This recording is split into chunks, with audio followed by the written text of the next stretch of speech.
Mulai dah. Oke, boleh mulai dah. Siapa dulu?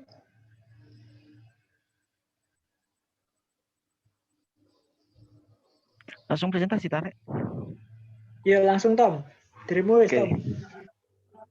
Iki pakai iku apa enggak? Share screen apa enggak? Terserah Tom. Enak wis. Enggak usah ya. Oke. Yang pertama itu saya mengidentifikasi tentang Abon Lele di Kabupaten Madiun. Di mana Abon Lele ini sudah berdiri sejak tahun 2000. Ya, apa mana? Enggak bisa record. Ya kan ada rekodnya itu. Iya, enggak bisa. Udah rekodan nih. Hah? Aku bukan host soalnya.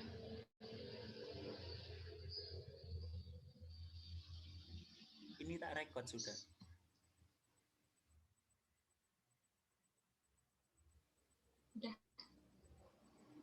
Udah ada rekodnya Nurul kalau nggak salah. Oke ya, saya lanjutkan. Di sini rame gak rek? Iki rek. Suaraku. Ora. Oke. Oke ya. Gini, yang pertama yaitu saya mengidentifikasi tentang Abon Lele yang ada di Madiun, di mana Abon Lele ini berdiri sejak 2017 dan berawal dari kegiatan seperti pemberdayaan di Kota Madiun di sana. Nah, mulainya berdirinya itu 2017, lalu pemasarannya masih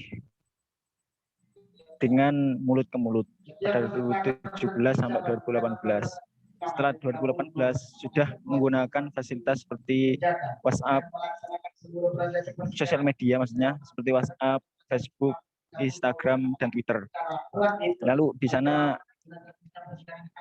pengambilan bahan bakunya itu dari milik sendiri, yaitu budidaya sendiri, paling banyak itu kalau sekitar 2 kali produksi itu, kalau sudah melebihi 2 kali produksi itu mengambil dari pasar atau dari budidaya lain.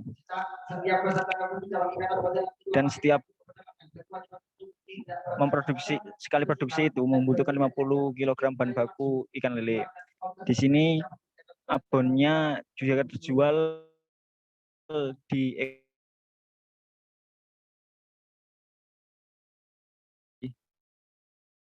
Tokopedia dan lain-lain.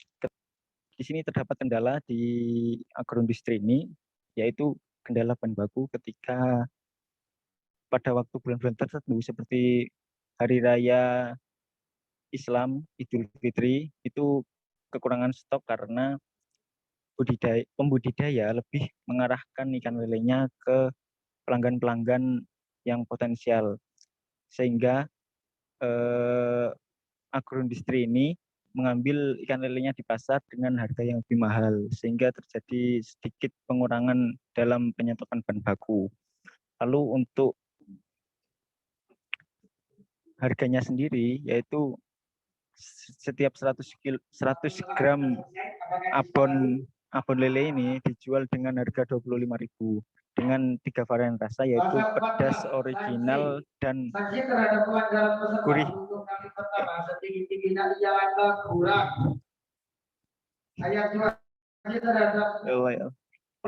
Rame gak, Rek? Kedengeran, lanjut. Oke, lanjut ya. Yang kedua yaitu keripik Sabrina. Keripik Sabrina ini PT Sabrina ini lahir tahun 2002 dan ini merupakan agroindustri keripik buah, di mana di sana didirikan oleh bapak dan seorang suami istri.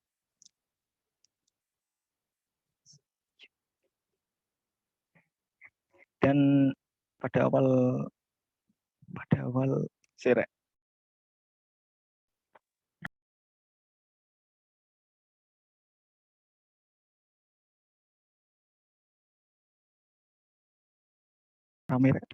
Dan pada awal pendiriannya ini PT Sabrina ini sering kali mengikuti lomba-lomba seperti pameran-pameran dan perlombaan-perlombaan yang diadakan BPOM, sehingga dalam promosinya juga melalui kegiatan-kegiatan pameran yang diadakan di hotel-hotel dan juga di kegiatan-kegiatan daerahnya.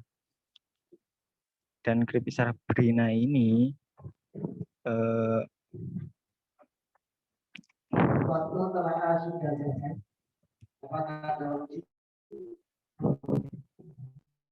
apakah disepakati?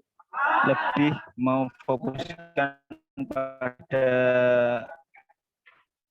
inovasi kemasannya, di mana inovasi kemasannya menyesuaikan dengan zamannya, yaitu banyak apa itu aluminium foil, aluminium dalam kemasannya, dan juga menggunakan logo-logo, dan terdapat pokoknya intinya itu memperindah kemasannya gitu PT Sabrina ini dalam inovasinya. Lalu yang terakhir yaitu PT Sertanio atau PT Sertanio Sinar Tani Organik Indonesia, di mana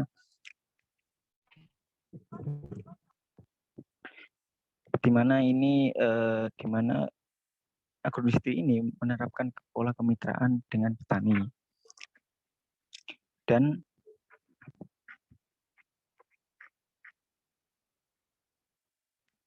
grup dan kelompok tani organik yang berada di Kecamatan Singajuruh untuk memenuhi bahan baku dari PT ini. Pola kemitraan yang dijalin merupakan sistem kontrak gantung yang berarti jalinan kemitraan hanya terdiri pada satu kali demam isu produksi. Petani berhak melanjutkan atau tidak meneruskan kerjasama untuk dalam penanaman beras selanjutnya. Kemitraan antara dua belah pihak berprinsip saling membutuhkan dan saling menguntungkan. Kemitraan terjadi menggunakan perjanjian tertulis, menggunakan konvensi kerjasama berupa manajemen budidaya dan penetapan harga beli gabah organik. Pihak perusahaan akan terpenuhi bahan standar produksinya menggunakan kualitas sinkron baku yang ditentukan. PT Sertanio Organik Indonesia menjaga kualitas beras organiknya dengan melakukan pendampingan dan pengawasan budidaya padi organik sinkron baku Indonesia nasional Indonesia. Kepuasan dari pihak petani dan pihak PT sendiri yang menjadi utamaannya, sehingga PT Sertanio Indonesia ini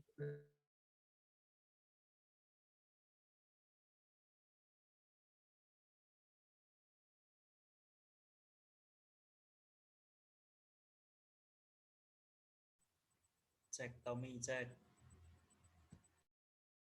dalam segi pelayanan konflik yang terjadi. Silakan ada yang bertanya. Kami bisa dilanjut sama yang lain ya, soalnya sampai jam 4.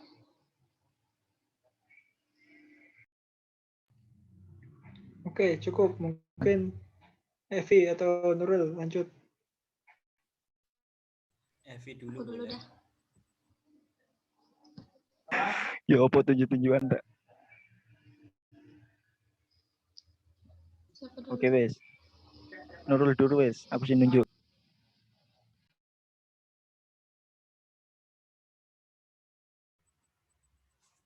Ya, baik teman-teman. Saya akan mempresentasikan hasil tugas saya. Di sini saya mengambil contoh studi kasus di desa saya sendiri, tepatnya di Dusun Tepanas, RT 202, Desa Keranji, Kecamatan Majalengka, Kabupaten Lamongan, di UMKM pembuatan bubur milik Pak Arifin.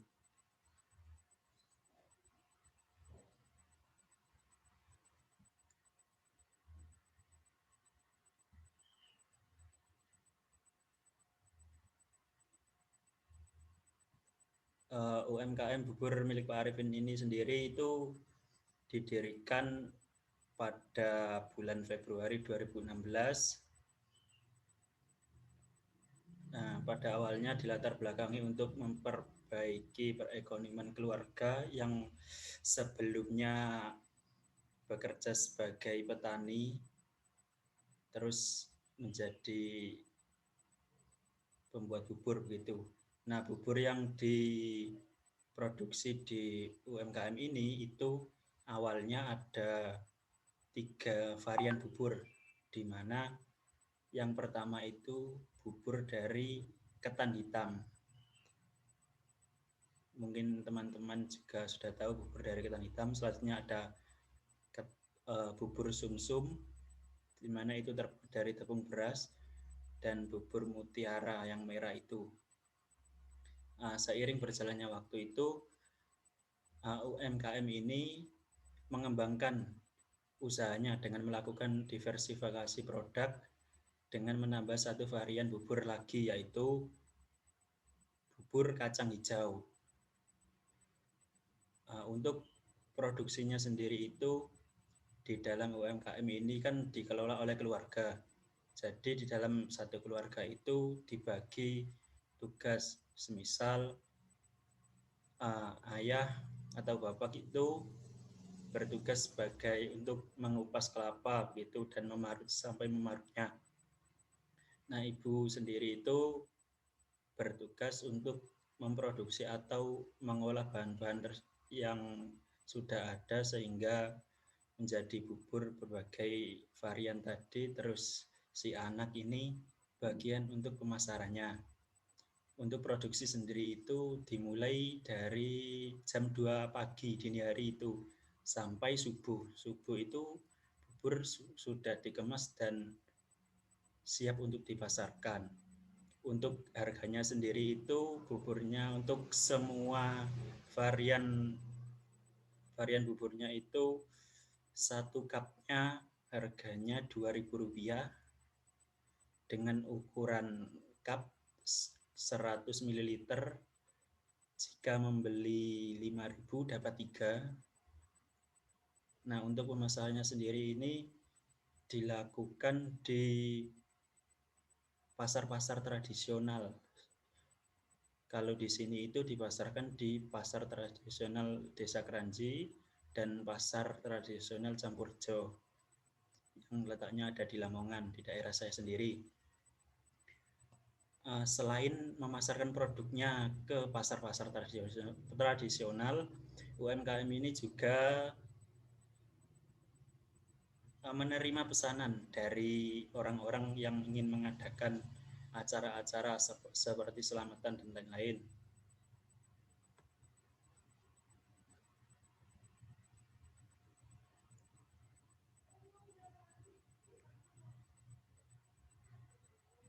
Berdasarkan wawancara singkat saya kepada pihak UMKM buburnya itu, untuk hambatannya sendiri tidak ada hambatan yang begitu berarti, tapi ada sedikit ancaman begitu untuk selera dari masyarakat ini kan terhadap bubur itu naik turun tidak dapat diprediksi.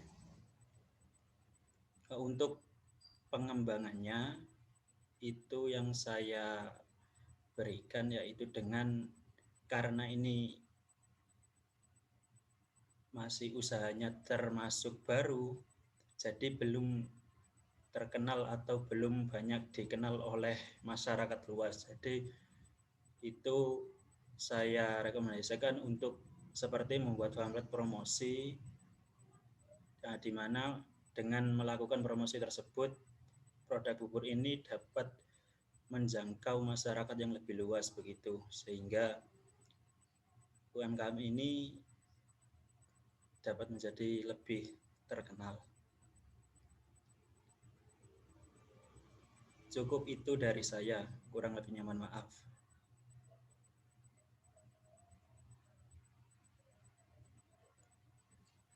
Mungkin bisa dilanjut, Evi.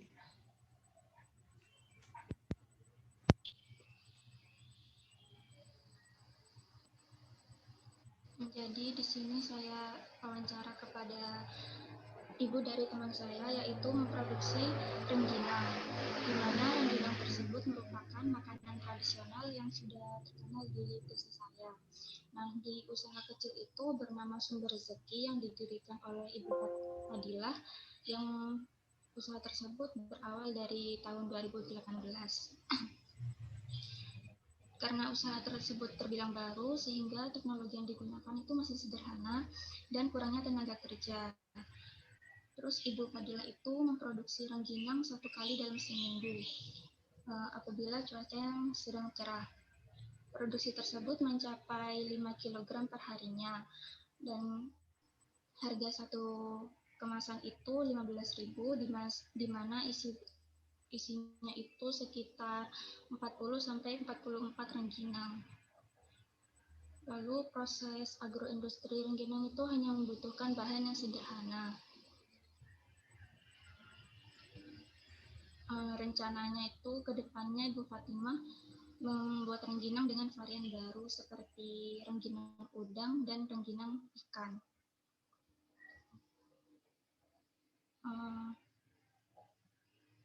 Usaha tersebut selalu menjaga standarisasi mutu dan kualitas, dan tidak melupakan mutu yang menjadi ciri khas rengginang, yaitu cita rasanya. Dalam artian itu, standar mutu bisa dijadikan alat yang ampuh untuk menarik minat konsumen agar merasakan gurihnya rengginang itu sendiri. Peningkatan mutu tersebut dilakukan dengan cara menggunakan beras ketan yang telah dipilih kualitasnya, serta alat yang digunakan tetap terjaga kebersihannya. Hambatan yang dialami oleh usaha tersebut yaitu promosi yang sederhana, pemasaran yang kurang jelas, menurunnya daya beli masyarakat terhadap rengginang, cuaca yang tidak menentu, serta teknologi yang digunakan masih sederhana. Lalu strategi untuk mengurangi kendala tersebut biasanya itu meningkatkan strategi promosi, memperluas area pemasaran, membuat inovasi rasa produk rengginang, menyediakan sarana dan prasarana seperti membuat tenda plastik dan bambu untuk menutupi rengginang agar tidak terkena hujan ketika dijemur. Yang terakhir yaitu meningkatkan teknologi. Sekian, terima kasih. Oke, aku langsung lanjut ya. Nah, untuk aku mengambil studi kasus agroindustri bawang merah atau bawang goreng lestari yang ada di Ambulu, Kabupaten Jember, Jawa Timur. Jadi agroindustri ini dikelola oleh Bapak Petrus dan Ibu Mami.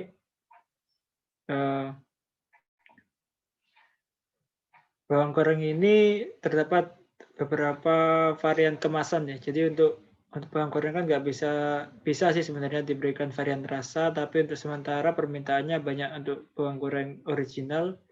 Jadi diferensiasi produknya yaitu dengan perbedaan kemasan. Untuk kemasannya sendiri ada plastik yang 150 gram, ada yang menggunakan gelas, ada yang 500 gram hingga 1 kg. Sebenarnya permintaannya dari bawang goreng di wilayah ini cukup besar karena untuk produk lokal sendiri, agroindustri lestari ini masih satu-satunya di wilayah Ambulu, jadi permintaannya cukup besar. Tetapi masih terdapat beberapa kendala karena keterbatasan modalnya. Distribusi produknya melalui dengan penitipan di toko-toko kelontong kecil dan juga di pasar. Untuk permintaannya bahkan bisa sampai ke Hong Kong karena di sana ada distributor yang membutuhkan bawang goreng yang asli atau benar-benar bawang goreng kan. Biasanya kan bawang goreng kan ada tambahan-tambahan tepungnya. Kalau ini benar-benar asli bawang goreng. Kelebihan dari produk ini menurut beberapa masyarakat di sekitar yaitu memiliki cita rasa yang kuat dan khas bawang gorengnya serta berminyak rendah. Lalu terdapat beberapa hambatan atau kendala dalam agroindustri ini. Pertama ada ketersediaan bahan baku yang tidak menentu karena petani di Ambulu sendiri masih jarang yang menanam bawang merah, sehingga bawang merahnya didapatkan dari pasar induk Pasar Tanjung yang diambilnya dari Probolinggo dan juga Brebes. Karena ketersediaan bahan baku yang tidak menentu, dikala barang baku langka, harga bahan bakunya jadi cenderung meningkat. Ini cukup memberatkan agroindustri bawang goreng lestari. Lalu ada keterbatasan modal. Melihat permintaan yang ada, agroindustri bawang goreng lestari nggak mampu untuk memenuhi permintaan karena keterbatasan peralatan dan permodalan, sehingga masih dalam produksi yang bisa dibilang masih menengah lah. Sedangkan permintaannya cukup besar. Keterbatasan modal ini akhirnya berimbas pada peralatan yang digunakan masih cenderung manual dan masih banyak menyertakan manusia. Lalu ada keterbatasan sumber daya manusia karena awalnya agroindustri ini dibangun untuk menaungi ibu-ibu rumah tangga di sekitarnya sehingga sumber daya yang dipekerjakan masih berpendidikan rendah atau tidak tinggi sehingga efektivitas atau efisiennya masih cukup rendah. Lalu tenaga kerja ini sebagian masih mengerjakannya di rumahnya masing-masing karena menganggap ini sebagai kerjaan sampingan. Sehingga efektivitas kerja dari agroindustri ini terhambat oleh beberapa tenaga kerja. Sedangkan jika ingin pemilik agroindustri juga tidak tega untuk melakukan teguran karena rencana awalnya kan untuk menciptakan lapangan pekerjaan. Jadi seperti itu. Lalu kegiatan promosinya masih sangat rendah karena kecenderungan pemiliknya ini gagap teknologi. Lalu strategi pengembangan agroindustri yang saya sarankan pertama yaitu melakukan kerjasama dengan produsen bawang merah. Jadi menurut saya agroindustri ini bisa bekerjasama dengan pemasok-pemasok bawang merah, baik itu yang ada di Pasar Tanjung ataupun dari Probolinggo atau Brebes sehingga mendapatkan harga yang lebih terjangkau. Lalu menjalin kerjasama dengan pihak yang mampu menyediakan peralatan. Contohnya dengan melakukan investasi oleh investor dan nantinya dilakukan bagi hasil. Jadi ini dengan ini kan tidak perlu meminjam di bank yang penuh resiko. Jadi dengan bagi hasil ini mendapatkan keuntungan di kedua pihak. Lalu bisa melakukan promosi dengan media sosial dan toko daring. Nah, kan sekarang kan cukup banyak permintaan, tapi masih kesulitan untuk melebarkan sayapnya. Jadi dengan menggunakan media sosial dan toko daring dapat menyasar konsumen-konsumen yang tidak di daerah Ambulu atau Jember. Mungkin cukup dari aku. Terima kasih. Kurang 4 menit. Jam 4 kembali ke room utama ya?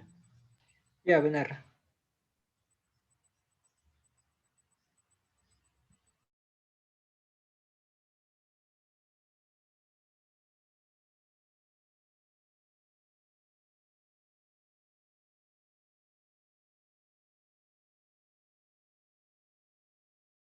Ini kalau nge-save ini, pause atau stop recording ini kan?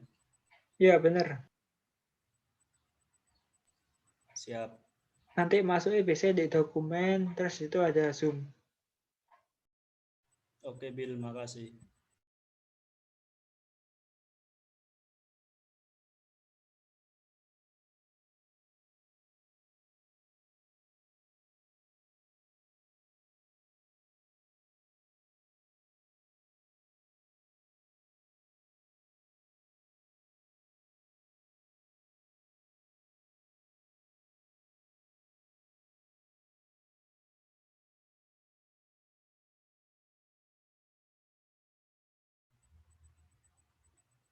Ini langsung tak stop recording aja ya? Oke.